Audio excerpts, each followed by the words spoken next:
time we saw a definition of perfect secrecy, and we arrived at it using informal definitions and then finally making it a formal definition.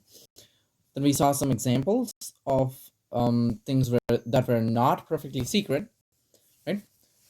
Today we are going to write down one more definition, equivalent definition of perfect secrecy, and then work on an example that is perfectly secret. Then we'll discuss about the shortcomings of that example, and then next lecture will be a segue into modern cryptography, which and chapter 3. So, lemma, an an encryption scheme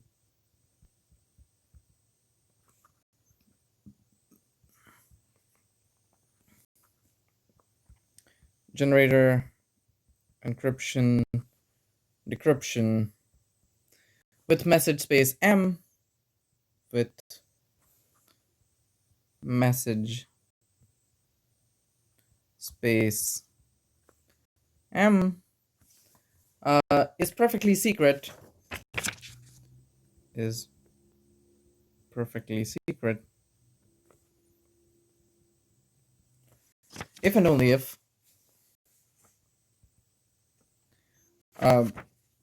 the following holds, which is the probability of the encryption of a message by some key is C is equal to the probability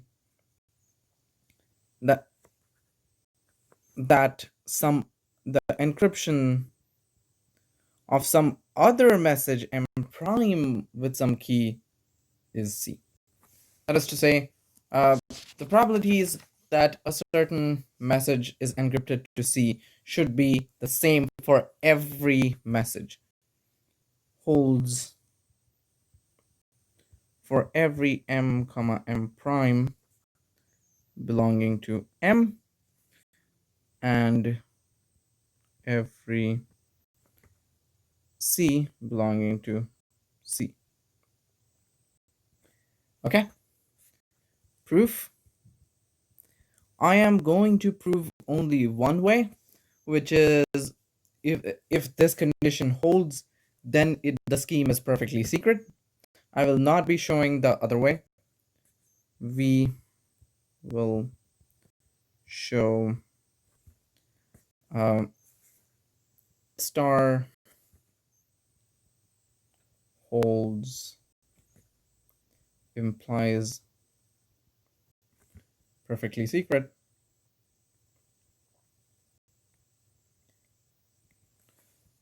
Other way it will be a homework assignment. Will be a homework assignment.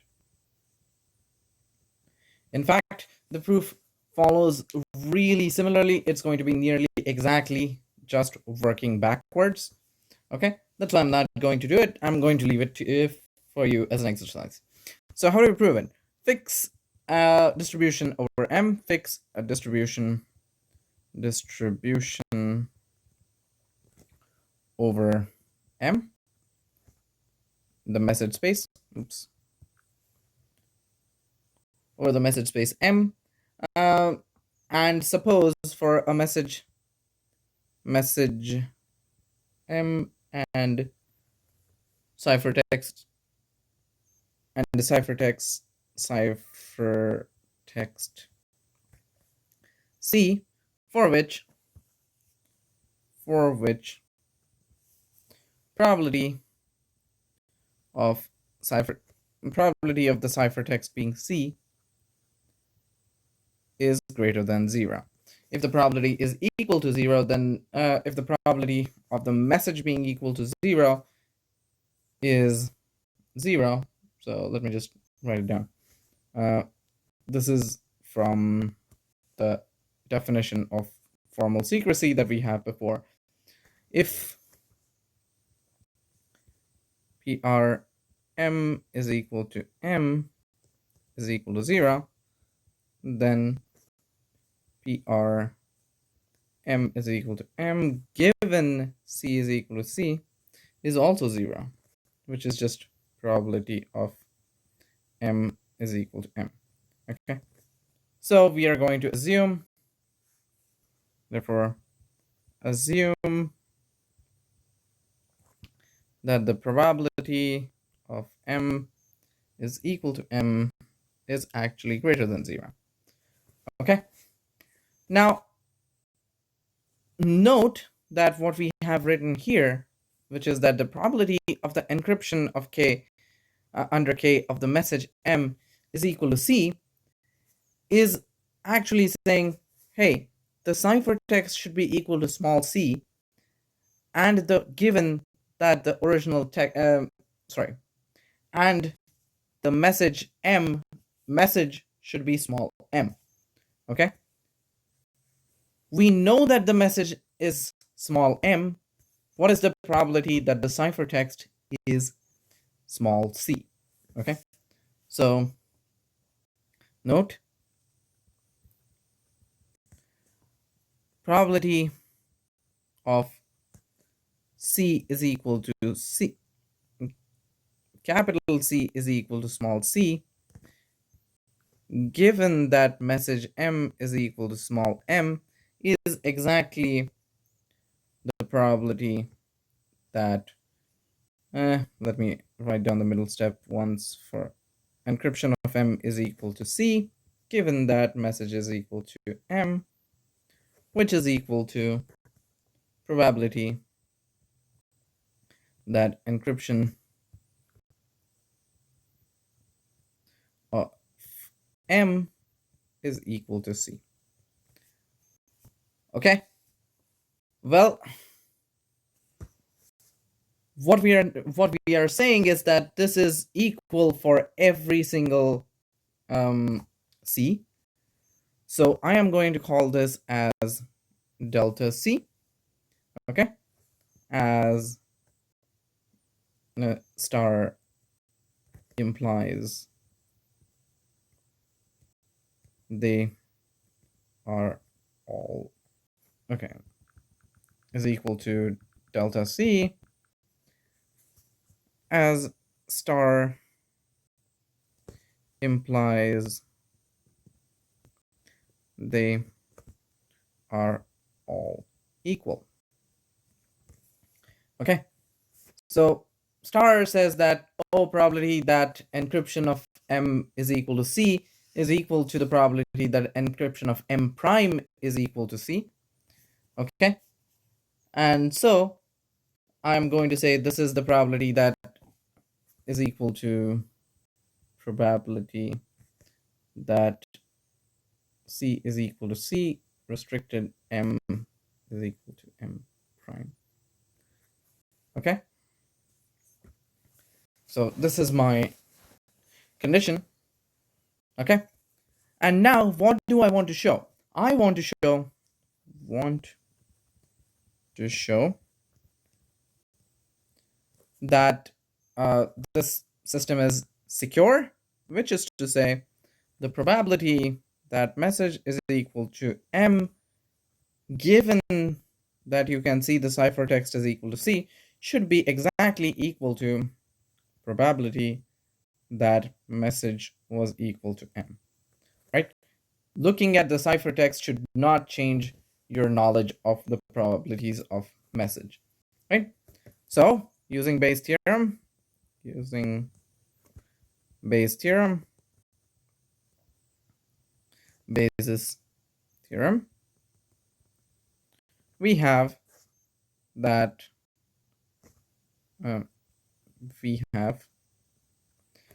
probability that m is equal to m, given that c is equal to c, is equal to, well, the theorem says this is probability that c is equal to c given m is equal to m, which is my delta c, right? Multiplied by probability that m is equal to m, and all of it divided by probability that C is equal to C. Well, great. Now the thing is, I don't know what the probability of C is equal to C is, nor do I know the probability of M being equal to M, so I don't know how to cancel things, right? I know that probability C is equal to C is delta C, but I don't know about everything else. So let me write it like this. This is equal to probability, let me go down a step, is equal to probability that, well, C is equal to C, M is equal to M, times probability M is equal to M, all over, well, I know that probability C is equal to C is summation M is equal to, so summation M prime belongs to M, probability of C is equal to C, given that message is equal to M prime, multiplied by probability that message is equal to M prime. Right? This is because I am summing up over the entire space of possibilities. We did this lemma last time, so or this was mentioned in the review of probabilities that this summation is equal. Okay? And so, well, what do I know? I mentioned earlier that this is delta C. Well, so is this for every single M prime because they're all equal, Y star. Therefore, I get this is delta C times probability that the message is equal to M prime, M, all over summation M prime belongs to capital M delta C times probability that message is equal to M prime. Okay, now I can pull out the delta C's common from the bottom. Probability that message is equal to M prime, not M prime, just M, all over delta C times summation M prime belongs to M, probability that M is equal to M prime. Okay, I can cancel these delta C's. And what is the summation of the probabilities? What is the bottom? Probability that the message is equal to M prime for all members M prime of M. Well, if I sum up over all the possibilities, that has to be equal to 1, right? The sum of all possible probabilities should be equal to 1, and therefore I get this is just probability of M is equal to M as required.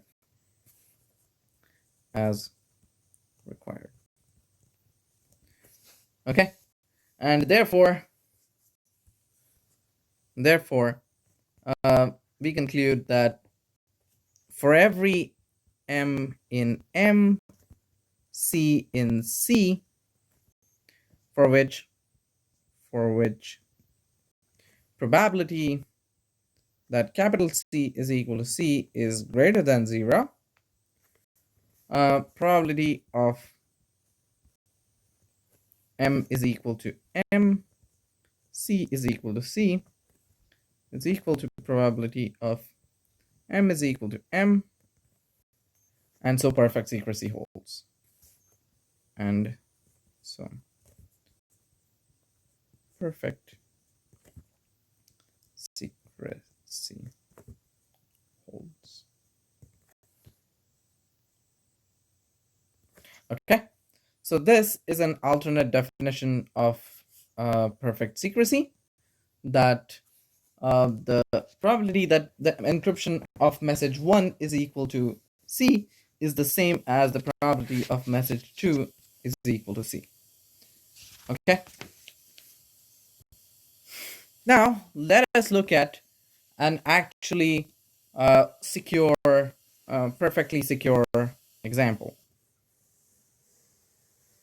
Okay, the one-time pad, the one-time pad, or alternately known as the Vernam cipher. Vernam cipher. Okay, so the Vernam cipher was discovered in 1917 by Vernam.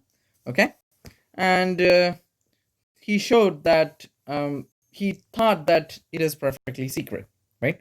However, back in 1917, there was no proof of it being perfectly secret. There was no idea of what it meant by perfectly secret. Okay, it was only 25 years later that Shannon introduced what perfectly secret means, and then it was proved that this method is perfectly secret.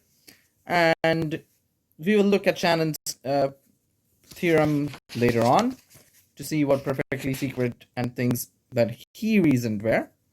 Okay? But for now, let us look at the Vernam cipher, or more popularly known as the one-time pad. Okay, here's the construction. Construction. Well, let me just describe it. Um, fix an integer L. Fix integer L greater than 0. Okay? Let the message space, the key space, and the cipher space fix integer L greater than 0. Let M is equal to K is equal to C is equal to 0 comma 1 to the power L. Okay, so they are all equal to length L sequences of zeros and 1. So binary strings of length L. Binary strings of length L. Okay. What does the generator do? Generator chooses a uniform key. Chooses a uniform key. Chooses a key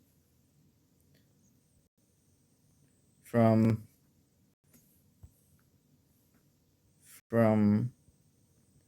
K with uniform according to the uniform distribution, according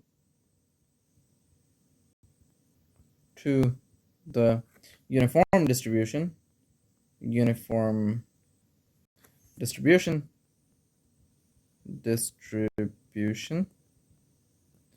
okay, and so well, the total number of strings possible is 2 to the L. For each term you have two choices, either 0 or 1. So there are 2 to the L possible strings. Each of them has probability 1 over 2 to the L. Okay? What does encryption do? Well, encryption takes, given a message and given a key, belong to 0, 1 to the L, and M belonging to 0, 1 to the L, it takes encryption K of M is equal to the ciphertext, which is, well, this is the ciphertext, which is equal to this, is just K XOR M. Okay, so this is again just the XOR sum or of K and M, bitwise sum, and the decryption is then similarly given key belonging to 0, 1 to L, and C belonging to 0, 1 to L, M, which is equal to decryption K of M, sorry, of C, is equal to K XOR C. Okay, you have seen this before for the bitwise cipher, and it's the same idea here. Correctness. Well, it is easy to see that the sum, that the decryption of encryption of a message M is equal to K bit of XOR of K XOR M, which is equal to K XOR K XOR M, which is just M. Okay, and so this is what do you call? This is correct. Okay. Now we want to show that this is actually perfectly secret. Theorem.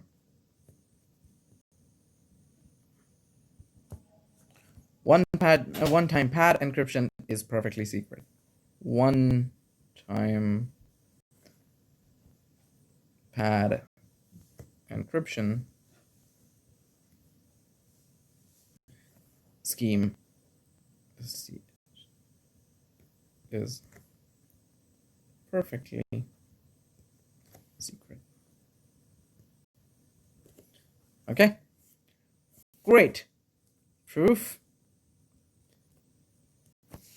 Well, it is easier to do it with lemma 2.4. Okay, but we will just show it with the original definition since you have probably had more time to look over that. So probability C is equal to C, M is equal to M prime. Let us first compute this. Okay, is equal to, well, what is this? This is the probability that the encrypted message is equal to M prime is equal to C. Right? What does that mean? What is the encryption process? Well, this means that the encryption, which is M prime sum K, is equal to C, which is equal to probability that K is equal to M prime direct sum XOR C, right? And how many such keys are going to be there? Well, there's exactly one key which is going to be M prime XOR C, right? And so this is equal to 2 to the minus L, right? Now, technically, this itself should tell you instantly that your thing is perfectly secret, because this is saying that the probability of encryption of M prime is equal to C is equal to probability that encryption of M is equal to C for every M and M prime. Okay, but we are using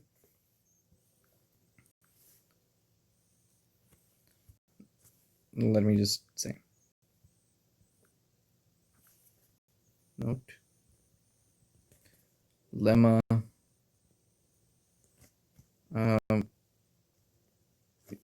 definition of perfect secrecy. Perfect secrecy. Secrecy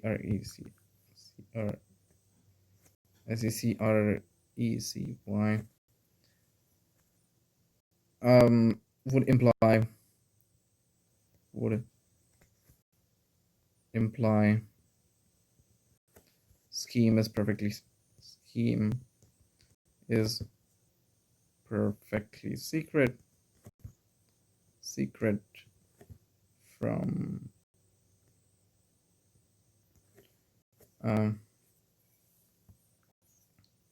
this as probability of E and CK of M prime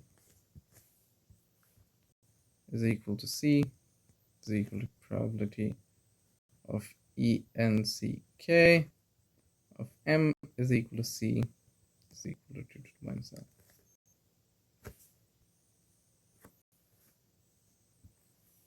Okay.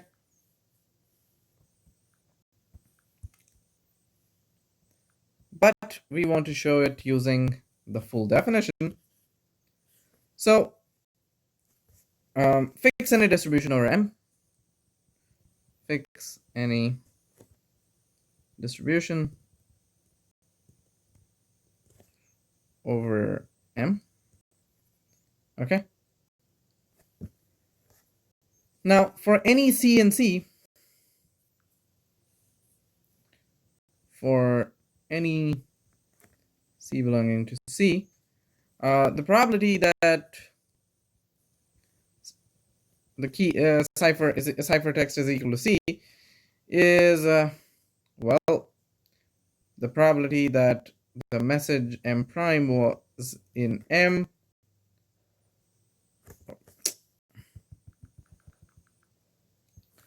was equal to summation M prime in M probability that C is equal to C given M is equal to M prime multiplied by probability M is equal to M prime is equal to, well, the probability that the keys that the ciphertext C is equal to C given the message is M prime is 2 to the minus L for every single thing, right? Is equal to M prime belonging to M 2 to the minus L times probability that the message is equal to M prime is equal to 2 to the minus L summation M prime belongs to M probability of M is equal to M prime. Well, sum over all probabilities is 1, so this is just 2 to the minus L, right? By Bayes' theorem,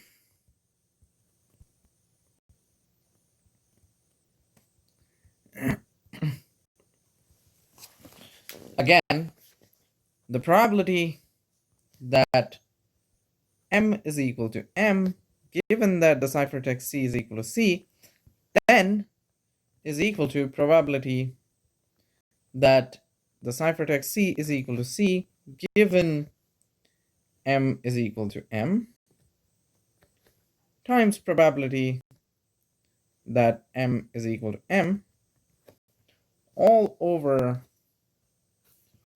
probability C is equal to C. And we have already calculated that both of these are just 2 to the minus L. 2 to the minus L times probability M is equal to M over 2 to the minus L, which is equal to 2 to the minus L. Well, the 2 to the minus L's cancel. Probability that M is equal to M. Okay? So, therefore, one-time pad is perfectly secret. Is perfectly secret. Okay? That proves the theorem. Now, the major problem with one-time pad is the following. Okay, so one-time pad is great. It was perfectly secret. And it has been historically used, actually, during So one-time pad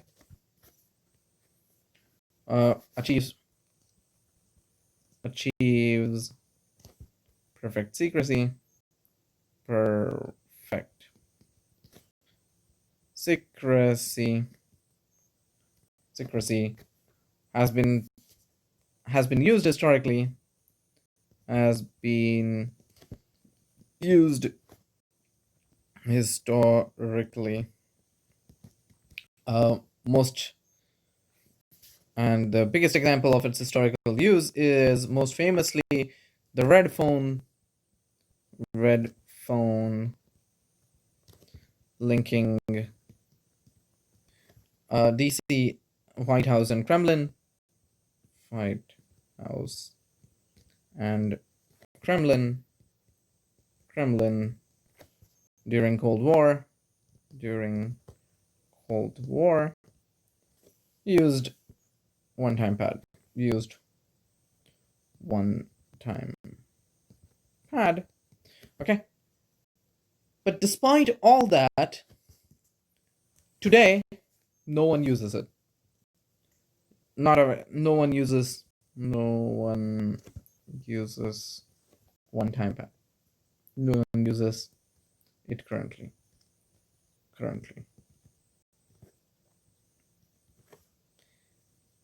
And that begs the question, why? Okay. And the biggest shortfalls of one-time pad are the following. Shortcomings.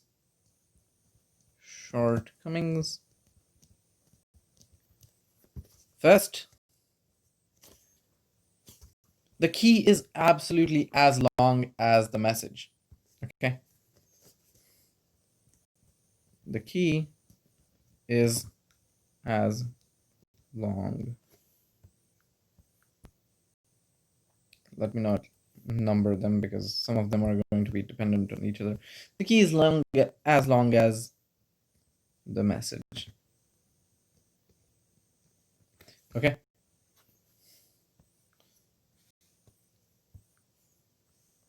Why are you not scrolling? Okay, great. And it is only secure if each key is used to encrypt a message only once. Only secure if each key used to secure is used to secure a message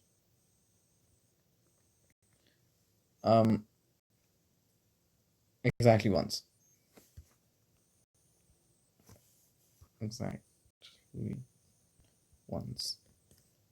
Okay.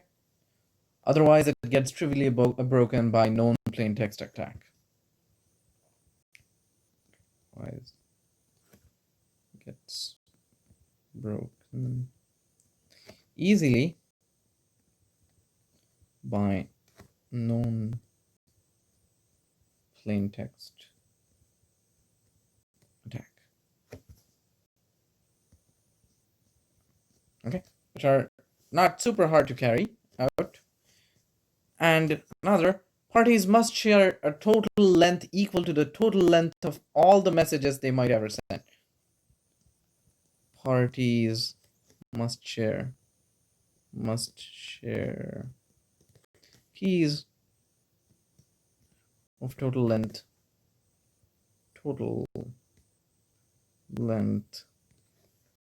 equal to the total length of all the messages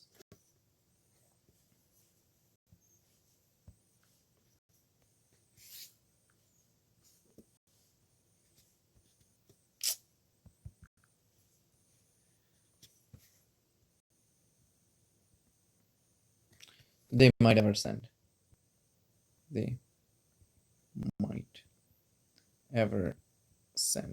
In fact, like, why is okay? So, in fact, U.S. and UK decrypted some of the ciphertexts of the Soviet Union because they were using the same encryption key twice or multiple times. How do you break it? So, what's the problem with using the same key twice? Problem with using same key twice? Problem with using same key twice. Well, let us suppose, say C1 is equal to K XOR M1, and C2 is equal to K XOR M2. Okay, then the attacker can compute. The attacker can compute C1 XOR C2, which is K XOR M1 XOR K XOR M2, which is equal to M1 XOR M2. Okay, and this in fact is extra information. This is extra information about M1 and M2. This is extra information about M1 and M2. And now things can be broken down by, if you know the plain text, you can calculate both M1 and M2 very easily, right? That's the known plain text attack. If you know M1, you are figuring out where M2 is different, and you instantly know the entire M2. And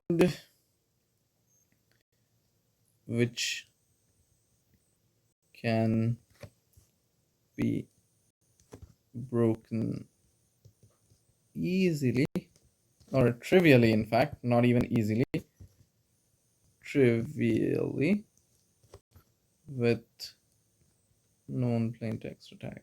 Known plain text attack. Okay. So that is why it is very frequent. Even if you don't use use known plain text attack, even without known plain text,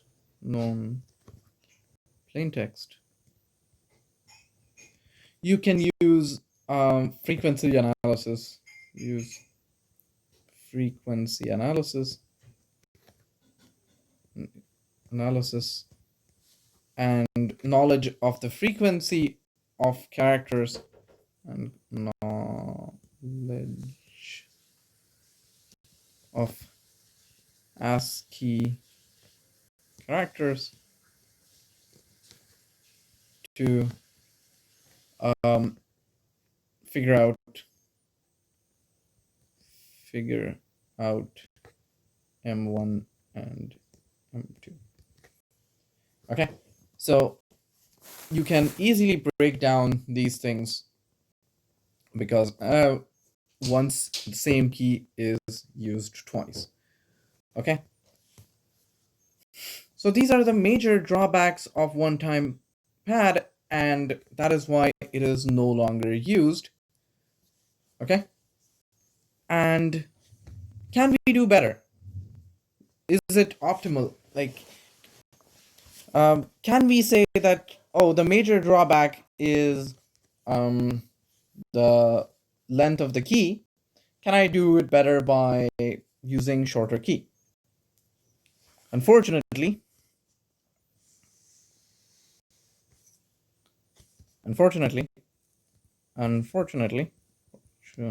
okay, so let me just say, drawback, key as long as message,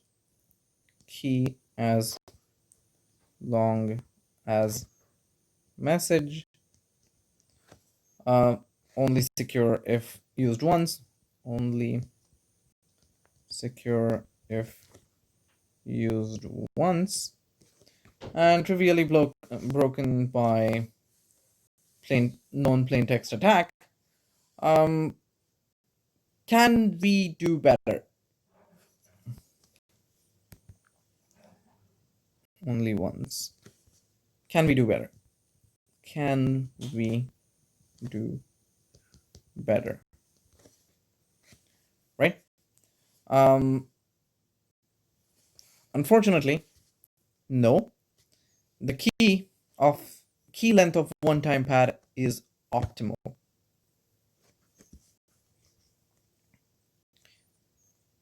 So the key length, no. The key length of one time pad is optimal. Okay. The other one, only secure if used once, is actually inherent if perfect secrecy is required. Only one used once is inherent to perfect secrecy, as we'll see later. Okay, we'll see a proof of why it can be used only once. And here's the proof of optimality theorem. If generator encryption and decryption is a perfectly secret encryption scheme, is a perfectly secret encryption scheme with the message space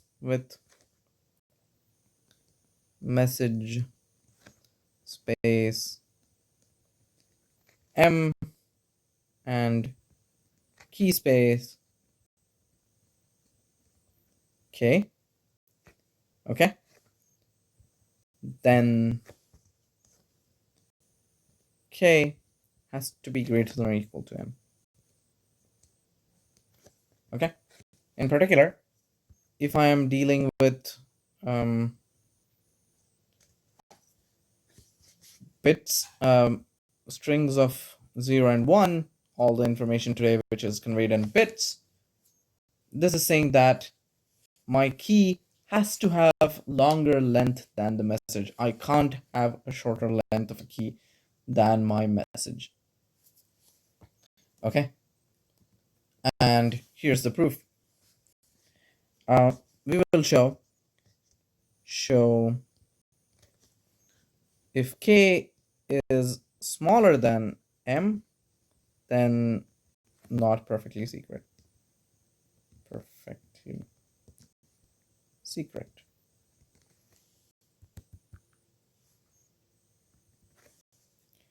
Okay, so assume K is smaller than M. Oops.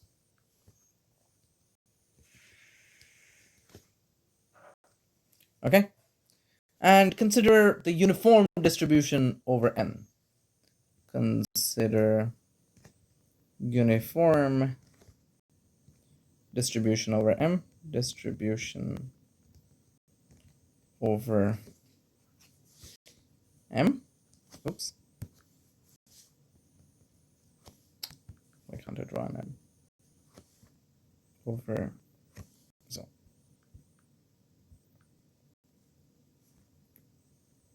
Over M, and let C in my ciphertext space C be a message that occurs with non-zero probability. Be ciphertext such that probability of C is equal to C is greater than 0. Okay, then let MC is equal to the space all of messages M for which M is equal to decryption of K of C for some K belonging to K. Okay? Clearly,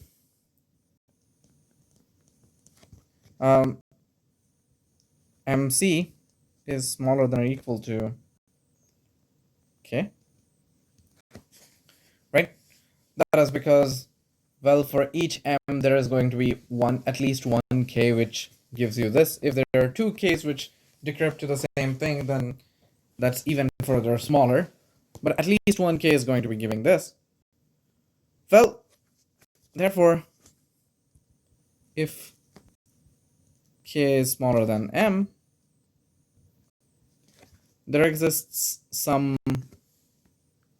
M prime belonging to M such that M prime does not belong to MC. Right? But then the probability that the message is actually M prime with the knowledge that C is equal to C, well, this is 0, whereas the probability that the message is equal to M prime is not equal to 0. Right? Therefore, the scheme is not perfectly secret. Scheme is not perfectly secret. Okay, as required. Let me stop this one here because the previous one was slightly longer. If I don't want to start a next process and next example or idea because that will again take too long. I don't want to break things apart in concepts. So I'll stop this video right here, and next time we'll look at Shannon's theorem along with another definition of perfect secrecy, which in a way gives us indistinguishable experimentality, which will lead into chapter 3. Okay.